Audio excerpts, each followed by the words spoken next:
Hi சாயஸ் here. இன்னைக்கு ஒரு morning vlog பார்க்கலாமா? காலையில எந்திரிச்ச உடனே நான் பெட்டெல்லாம் நீட் பண்ணி, க்ளீன் பண்ணி நல்லாவே நீட்டா வைக்குவேன். ஏன்னா, அது எனக்கு அந்த டே ஃபுல்லா ஒரு பாசிட்டிவ் எனர்ஜி எனக்கு கொடுக்கும். நான் எப்பவுமே பெட் எப்பவுமே எனக்கு நீட்டா பார்க்க தான் பிடிக்கும். ஏன்னா, நீட் பெட் அப்படி இப்படி கொழஞ்சு மறைஞ்சு அப்படி எனக்கு பிடிக்கவே பிடிக்காது. எப்பவுமே நல்லா நீட்டா இருக்கணும். அதுக்காக ராவில எந்திரிச்ச உடனே நான் ஃபர்ஸ்ட் பண்ற வேலை என்னன்னா, இந்த பெட் கிளீன் பண்றது தான்.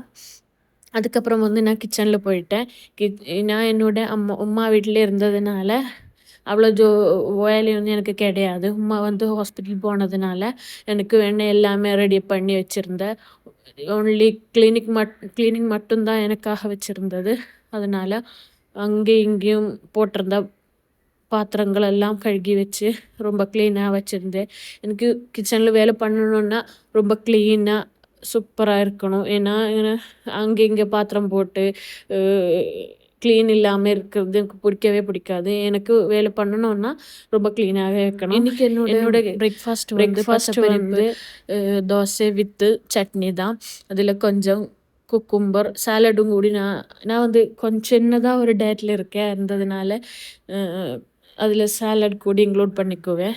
என்னோட பிரேக்ஃபாஸ்ட் ஆல்மோஸ்ட் ரெடி ஆகிட்டு இருக்கேன். எனக்கு அவ்வளோ டேஸ்ட் ஒன்றும் கிடையாது. இருந்தாலும் டயட்னாலே நான் அது அட்ஜஸ்ட் பண்ணி சாப்பிட்றது. அப்போ இன்றைக்கி இவ்வளோ தான். நாளைக்கு பார்க்கலாம்.